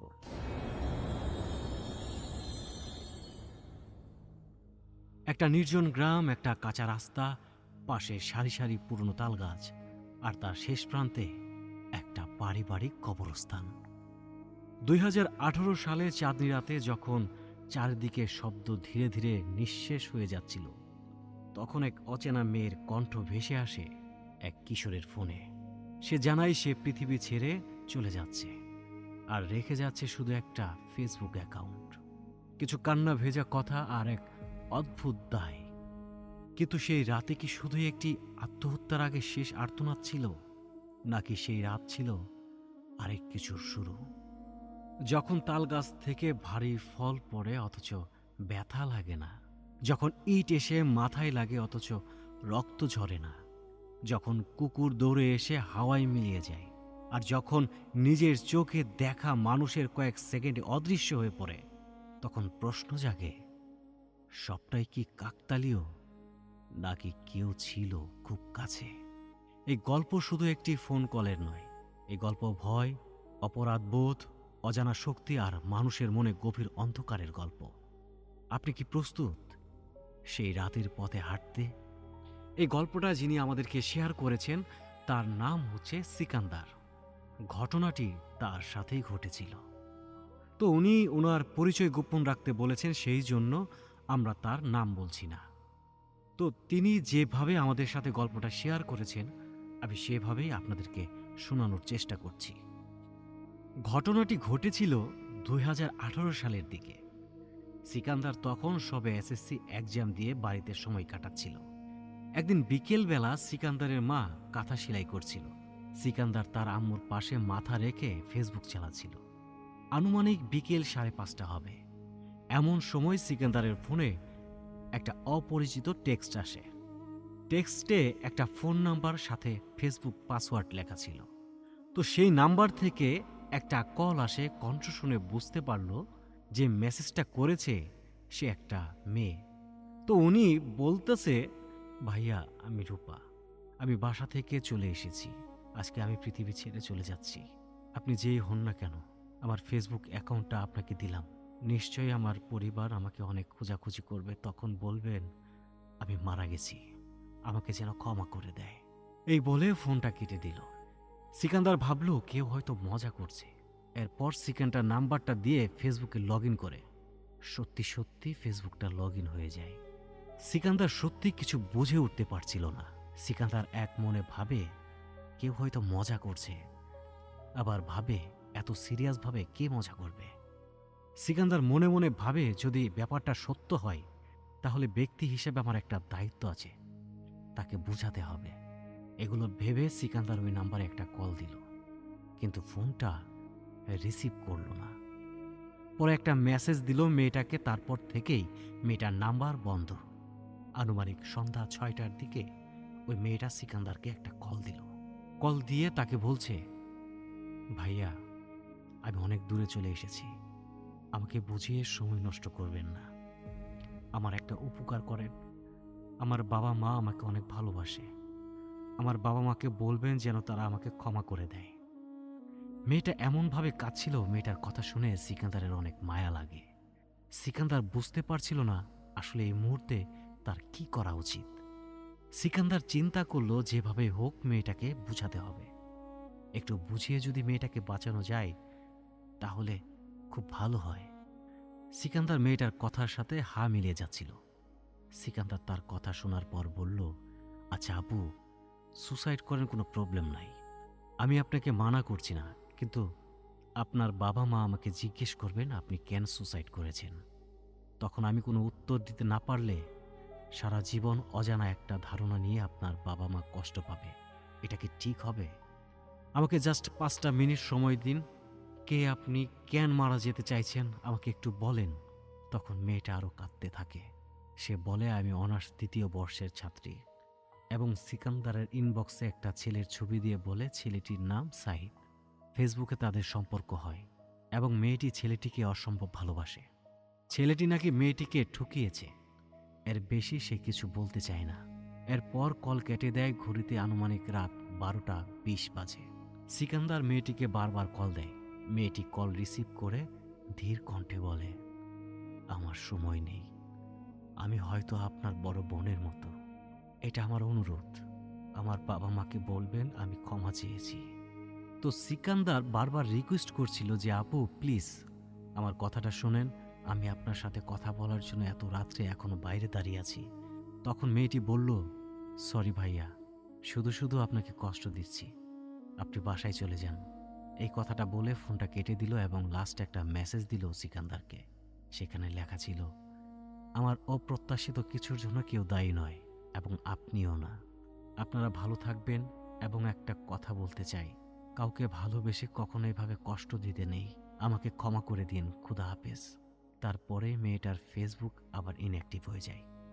সিকান্দার কি করবে কিছুই বুঝে উঠতে পারছিল না। সে শুধু অবাক হয়ে টেক্সটগুলো দেখছিল। আসল ঘটনাটা শুরু হয় তারপর থেকেই। সিকান্দার এতই মনোযোগ দিয়ে কথা বলছিল যে কখন রাত হয়ে গেছে তার মনে নেই। তার মা বাসায় ফেরার জন্য কল দিয়েছে, সেই কথাও সে ভুলে গেছে। তবে একটা কথা বলে রাখা ভালো যে সিকান্দারের মেইন রোড থেকে নেমে একটা কাঁচা রাস্তা ধরতে হয়। বাসার সামান্য কাছেই, রাস্তাটা একটু উঁচু এবং বাম সারিতেই অনেকগুলো পুরনো তাল গাছ আছে। একটু সামনেই সিকান্দারের নানু বাড়ি এবং বাড়িটার শেষ দিকে একটা পারিবারিক কবরস্থান পড়ে। তখন ঘড়িতে সময় প্রায় 10টার মতো। মেয়েটার অ্যাকাউন্ট 23 মিনিট ধরে ইনঅ্যাক্টিভ। সিকান্দার খেয়াল করল সে রাস্তার পাশে বড় একটা তাল গাছের পাশে বসে মেয়েটার টেক্সটগুলো দেখছিল। এমন সময় সিকান্দারের পায়ে একটা ঢিল পড়ে। সিকান্দার ফোনের লাইট জ্বালিয়ে দেখে একটা তাল। মোটামুটি তালটা অনেক বড়ই, কিন্তু আশ্চর্যের বিষয় হলো এই ভারী তালটা অনুযায়ী তেমন কোনো ব্যথা সে পায়নি। সিকান্দার মোটামুটি অবাক হলো, কারণ এত বড় ভারী তাল গায়ে পড়ল কিন্তু কোনো ব্যথা অনুভব করল না। বিষয়টা পাত্তা না দিয়ে সিকান্দার মেসেজগুলো দেখছিল আর মেয়েটার কথা ভাবছিল। এর মধ্যেই আশেপাশে থেকে ছোট ছোট ঢিল মারার শব্দ পায় সিকান্দার। মনে হচ্ছিল ঢিলগুলো একদম কাছে এসে পড়ছে, শরীরে লাগবে। সিকান্দারের মনটা খারাপ ছিল। সে এইসব পাত্তা দিচ্ছিল না, কারণ তার মাথার ভিতরে একটাই চিন্তা, মেয়েটা কি বেঁচে আছে নাকি মারা গেছে। এমন সময় সিকান্দারের মাথার উপর কিছু একটা পড়ে, তারপর সব কিছু কেমন যেন একদম নীরব হয়ে যায়। সিকান্দার আবার মোবাইলের লাইটটা অন করে দেখে একটা ইটের অংশ। এবার একটু অবাক হলো সিকান্দার, কারণ এত ভারী একটা ইট তার মাথায় পড়ল, অথচ সামান্য ব্যথাও সে পেল না। তাছাড়া আগেও বলেছিলাম এটা একটা কাঁচা রাস্তা, এখানে ইট আসবে কোথায় থেকে।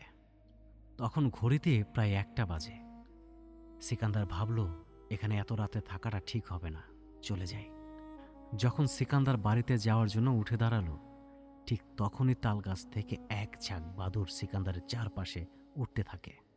তখনকার মুহূর্তটা এমন হয়েছিল যে বাদুড়গুলো যেন তাকেই ধরতে এসেছে। কিছুক্ষণ পর বাদুড়গুলো উড়ে কোথাও যেন চলে যায়। তো সিকান্দার বাসার দিকে রওনা দিল। তো যেতে যেতে সিকান্দার ভাবল মেয়েটা যে অ্যাকাউন্টটা দিয়েছিল সেটা লগ ইন করে দেখি তার পরিচিত কাউকে পাওয়া যায় কিনা। তো মেয়েটার অ্যাকাউন্টে ঢুকে সিকান্দার তার ফ্রেন্ড লিস্টগুলো চেক করছিল। এমন সময় একটা কুকুর ঝগড়া করছে একটা আরেকটার সাথে। একটু পর সিকান্দার খেয়াল করল দূর থেকে সেই কুকুর দুটো প্রচণ্ড স্পিডে সিকান্দারের দিকে দৌড়ে আসছে। কুকুরগুলো সিকান্দারের সামনে এসে হঠাৎ করে আবার ভ্যানিশ হয়ে গেল। একটা কুকুর মাটির রাস্তায় যদি প্রচণ্ড দৌড়ে আসে তবে ধুলো উড়বে, এটাই তো স্বাভাবিক, তাই না? কিন্তু না, কোনো ধুলো নেই, কিচ্ছু নেই। এটা দেখে সিকান্দার মোটামুটি ভয় পেয়ে গেল। সে বাসার দিকে দ্রুত হাঁটতে শুরু করলো। তো সিকান্দার যখন ওর নানা বাড়ি ছেড়ে যখন ওই পারিবারিক কবরস্থানটা ক্রস করছিল, এমন সময় পেছন থেকে একটা বিড়ালের ডাক শুনতে পায়। বিড়ালটাকে সিকান্দার কিন্তু দেখেনি। সে পেছনে বা সাইডে ঘুরে বিড়ালটাকে দেখবে আওয়াজটা কোথায় থেকে আসছে, সেই সাহস তার ওই মুহূর্তে ছিল না। সিকান্দার বুঝতে পারছিল যে পরিবেশটা ঠিক নেই। সিকান্দার হাঁটতে হাঁটতে একটা বিষয় খেয়াল করলো। সে বাসায় যাওয়ার জন্য সামনের দিকে হাঁটছে, তখন শব্দটা অর্থাৎ দূরে চলে যাচ্ছে। তখন সে আরও দ্রুত হাঁটা শুরু করলো, কারণ তার মনের ভেতর পুরোপুরি ভয় ঢুকে গেছে। সিকান্দার কিছু দূর যেতেই সামনে তার ভাইকে দেখতে পায়। সে ফোনে কথা বলছিল, আর রাতটা ছিল চাঁদনি রাত। সিকান্দার তার ভাইকে বলল, তুমি ঘুমাওনি? ভাই বলল, তুমি এত রাত্রে বাইরে কেন? বাসায় যাও এখন। তো সিকান্দার তার ভাইকে পাশ কাটিয়ে যাওয়ার জন্য একটা কদম ফেলতেই দেখে তার ভাই তার থেকে অনেক দূরে। এটা দেখে সে আরো ভয় পেয়ে যায় এবং সে একটা দৌড়ে বাসার সামনে গিয়ে দাঁড়ায়, একদম তার ভাইয়ের রুমের কাছে। কিন্তু দরজাটা ভেতর থেকে লক করা। আরেকটা কথা বলে রাখি, সিকান্দারের বাসায় পশ্চিম এবং পূর্ব দিকে 2টা দরজা আছে। সিকান্দার পূর্ব দিকে গিয়ে দাঁড়িয়েছিল। সে তার ভাইকে ডাকল, কিন্তু কোনো সাড়া পাচ্ছিল না। দরজার কাছে গিয়ে দেখতে পেল দরজাটা বাইরে থেকে লক করা। পরে সিকান্দারের মাকে ডাকল। তার মা সিকান্দারকে জিজ্ঞেস করল, তুমি কোথায় ছিলে এত রাত্রে, আর ডাকাডাকি করছো কেন?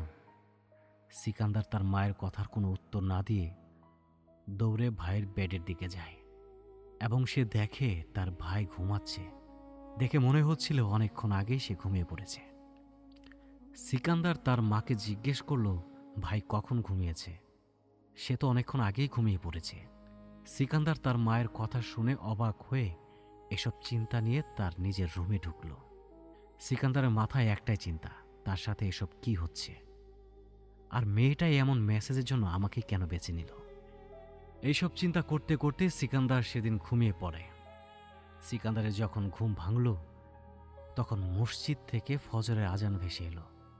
সিকান্দার ঘুম থেকে উঠে ফিল করছিল তাকে কে যেন হাত বুলিয়ে ডাকছে। সিকান্দার ঘুমের ধান্দায় বলল, আমি ভাত খাবো না। সে আবার ঘুমিয়ে পড়ল। আবার কে যেন তাকে ডাক দিল। এবারের ডাকার ধরনটা আগের মতো ছিল না, মনে হচ্ছিল কেউ যেন ধাক্কা দিয়ে ডাকল। তো সিকান্দার এবার রাগ করে চোখটা মেলে বকা দিবে এমন সময় চেয়ে দেখে আশেপাশে কেউ নেই।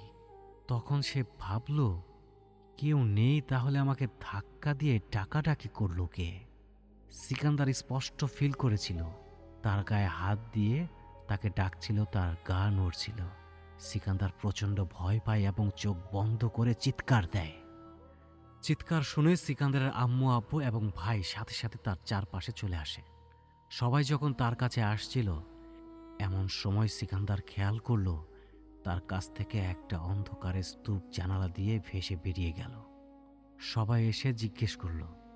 সিকান্দার শুধু এতটুকু বলল, জানালা দিয়ে কেউ যেন ডাকছিল, তাই সে ভয় পেয়েছে। এরপর সিকান্দারের মা সিকান্দারকে লোহা গরম করে পানি পান করালেন এবং তার পরবর্তীতে এরকম কিছু হয়নি, তার সাথে আর কোনো রকম ঘটনা ঘটেনি। এরপর সিকান্দার ফোন নাম্বারটা অফ পায়। ফেসবুকের অ্যাকাউন্টটাতে সে আর মেসেজ দেখতে পারেনি, আইডিটা লক ছিল এবং পরবর্তীতে সেই মেয়ের সাথে সে আর কোনো রকম যোগাযোগ করতে পারেনি। এই ছিল তার ঘটনা। তবে কেন এমন হলো সিকান্দার আজও জানে না। মেয়েটি কি বেঁচে আছে নাকি মারা গেছে, কিছুই জানে না সিকান্দার। সিকান্দারের 2023 সালে একটা মেয়ের সাথে সম্পর্কে আবদ্ধ হয়। তাদের জন্য সবাই দোয়া করবেন। সারাক্ষণ ঝগড়া হলেও তারা যেন সারা জীবন পাশাপাশি থাকতে পারে। একটা কথা বলতে চাই সবাইকে, কাউকে ভালোবাসার পর কষ্ট দিবেন না। সত্যিকারের ভালোবাসা এমনই হয়, সারা জীবন একজন মানুষকে ভালোবাসে। যাকে আপনি ছেড়ে দিচ্ছেন সে যদি আপনাকে মন থেকে ভালোবাসে তাহলে আপনি পৃথিবীর সবচেয়ে বড় হতভাগা। যিনি আমাকে ঘটনা পাঠিয়েছেন তিনি তার ঘটনা শেষ করেছেন। ঘটনাটি খুবই অদ্ভুত টাইপের এবং ঘটনাটি খুবই অন্যরকম। আমি জানি না যে সেই মেয়েটি আজও পৃথিবীতে বেঁচে আছে নাকি, এটা আমি ঠিক বলতে পারবো না। তবে তিনি একজন সুস্থ স্বাভাবিক মানুষ, হঠাৎ করে এই ধরনের ঘটনার মুখোমুখি হলেন কেন? হঠাৎ করে এই সমস্ত উপলব্ধি তার মধ্যে আসলো কেন? একই সাথে একই রাতে এতগুলো ঘটনা কেন ঘটল? এই ব্যাপারটা সত্যি রহস্যময়। আমার কাছে দুটো ব্যাখ্যা আছে। যদিও আমি আসলে কোনো বিশেষজ্ঞ নই, আমার মনে হয়েছে যদি মেয়েটি সত্যি মারা গিয়ে থাকে তাহলে তারপরে যে ঘটনাগুলো ঘটেছে সেই ঘটনা হয়তো কোনো একটা সম্পর্ক থাকলেও থাকতে পারে। আবার এমনও হতে পারে যে তিনি হয়তো ওই মেয়েটির টেক্সট পেয়ে প্রচণ্ড ভয় পেয়ে গিয়েছিলেন, আর ভয়ের কারণেই এই সমস্ত ঘটনা তিনি উপলব্ধি করেছিলেন। আমি একেবারেই বিশেষজ্ঞ নই, আমার যেটা মনে হয় আমি সেটাই বললাম। যাই হোক, এই ঘটনাটি একটু অন্যরকম।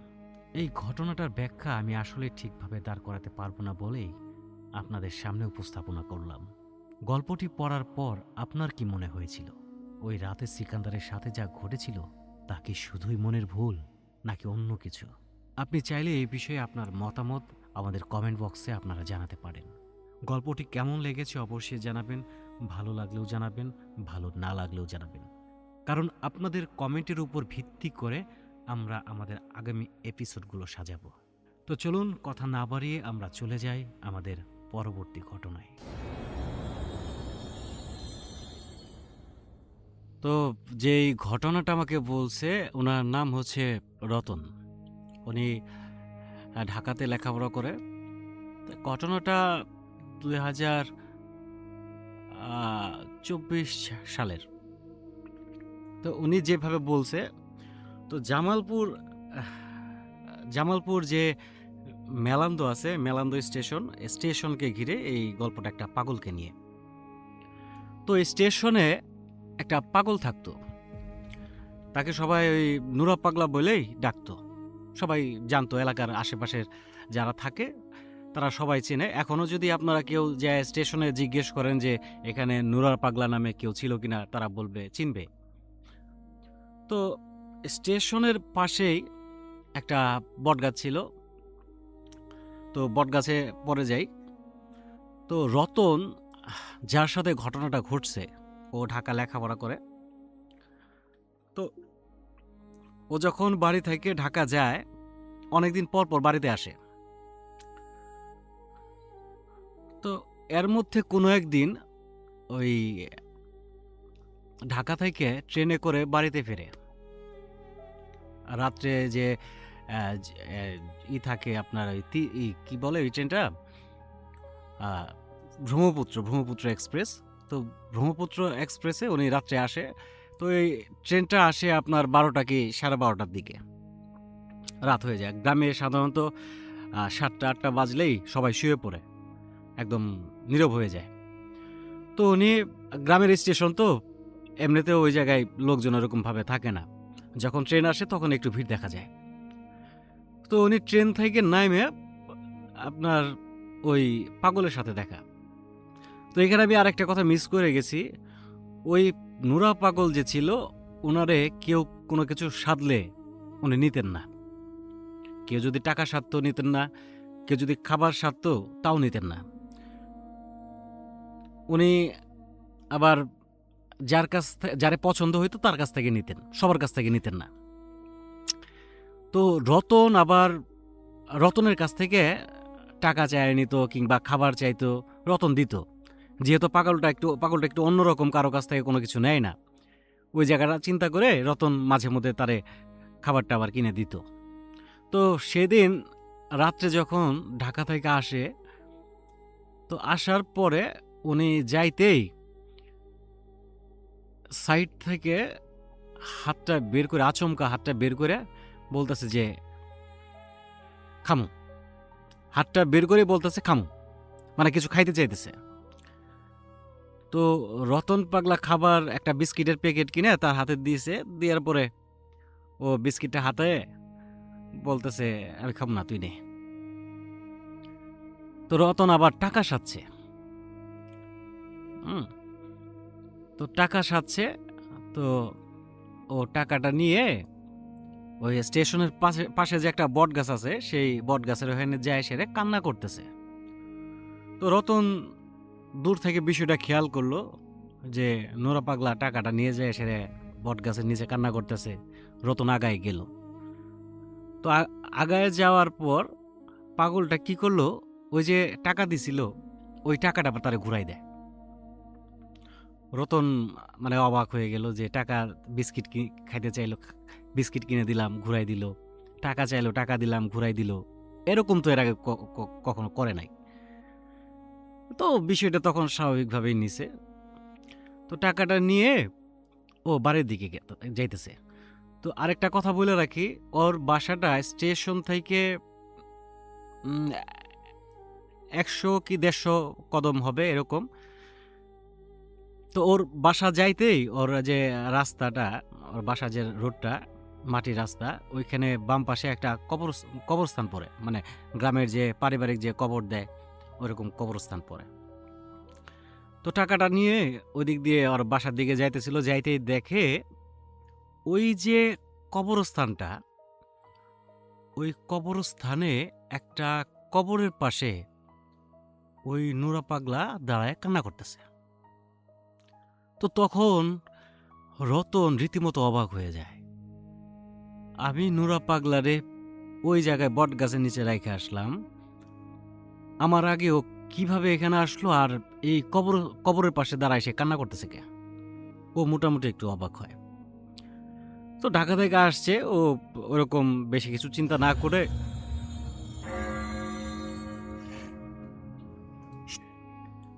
তো ঢাকা থেকে আসছে ও বেশি কিছু তো ঢাকা থেকে আসছে ও বেশি কিছু তো ঢাকা থেকে আসছে তো বেশি কিছু চিন্তা না করে বাড়িতে চলে যায়।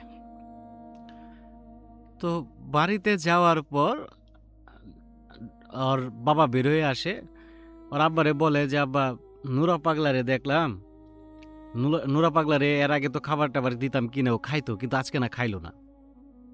তো ওর বাবা আর কিছু বলে না। ওর বাবা বলে যে ঘরে চল, তোর মা রান্না করছে, খাওয়া দাওয়া করে রেস্ট নে, কালকে কথা বলবো নি। তো রতন ঘরে যায়। যাওয়ার পরে হঠাৎ করে তার রুমের ভিতরে একটা সুগন্ধি মানে আতরের যে স্মেলটা বের হয়, আতরের যে গ্রানটা, পুরা ঘর আতরের গ্রানে ভরে গেছে। তো খেয়াল করতেছে যে কোনো দিকে তো আতরের গ্রান নাই। তো গ্রামে আবার অনেকেই বলা বলি করে, অনেকেই জানে যে জিন টিন আসলে নাকি ওই আতরের গ্রান টান পাওয়া যায় থাকে। তো এটা নিয়েও একটু মানে মনের ভিতরে ভয় কাজ করতেছিল। তো মানিব্যাগটা বের করে টাকাগুলো বের করতে যায়, এর মধ্যে সে বুঝতে পারে ওই যে আতরের যে গ্রানটা, সেটা যে ওই যে পাগলের যে টাকাটা দিছিল ওই টাকাটা থেকে বের হইতেছে। মানে ওই আতরের গ্রানটা ওই টাকা থেকে বের হইতেছে, অথচ তার আগ মুহূর্ত কিন্তু ওই টাকাটার ভিতরে গ্রান ছিল না। তো উনি অবাক হয়ে গেল। তার তো ওইভাবেই ওইটা নিয়ে চিন্তা করতে করতে অনেক রাত হয়েছে, ঢাকা থেকে আসে, ক্লান্ত হয়ে গেছে। ও খাওয়া দাওয়া করে ঘুমায় পড়ে। তো পরের দিন সকালে তার আব্বারে জিজ্ঞেস করে যে, আব্বা, রতন পাগলার খবর কি? ও তো কারো কাছে কোনো কিছু খায় না, কেউ দিলে কোনো কিছু নেয় না। আমি কালকে টাকা দিলাম, টাকা ঘুরাই দিল, খাইতে দিলাম, খাবার ঘুরাই দিল। তখন রতনের বাবা বলে, রতন পাগলা আরো 1 মাস আগেই মারা গেছে। তো এটা শুনে রতন রীতিমতো আশ্চর্য হয়ে যায়, অবাক হয়ে যায় যে তাহলে রতন পাগলা, এই নুরা পাগলা যদি মারা যায় থাকে, তাহলে গত রাত্রে যারে দেখলো, যারে টাকা দিল, খাবার কিনে দিল, সে কে? নুরা পাগলা যে কবরস্থানের দাঁড়ায় থেকে কান্না করতেছিল, তাইলে সে কে? নুরা পাগলা যদি মারা যায় থাকে, তাহলে নুরা পাগলার সাথে কথা বললো কিভাবে, তার সাথে কে কথা বললো? এইরকম চিন্তা ভাবনা তার মাথার ভিতরে ঘুরপাক খায়। তো সে বাসা থেকে ফ্রেশ ট্রেশ হয়ে খাওয়া দাওয়া করে স্টেশনের দিকে আসে। আসার পর ওইখানে লোকজনের কাছে শোনা যায় যে একটা লোক স্টেশনে দাঁড়ায় আছে, যাত্রী ছিল। তো নুরা পাগলা ওনার কাছে যায়, খাইতে চায়, মানে টাকা কিংবা খাবার কিছু চায়। তো ওই লোকটা তারে বকা দেয়, নুরা পাগলা ছাড়ে না। তো নুরা পাগলা একটু পাগলামি করাতে ওই লোকটা একটা লাথি দেয় রাগ করে। ওই লাথি খায় নুরা পাগলা সেদিন মারা যায়।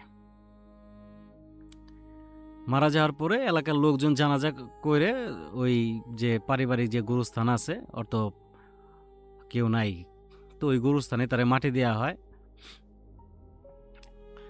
তো এই ছিল ঘটনা তার। কিন্তু আমার কথা হচ্ছে, ও নুরা পাগলা যদি মারা যায় থাকে, তাহলে সে কিভাবে আসলো? সত্যি এটা ভূমিকা পরে দিমুনি গুছায় সুন্দর করে।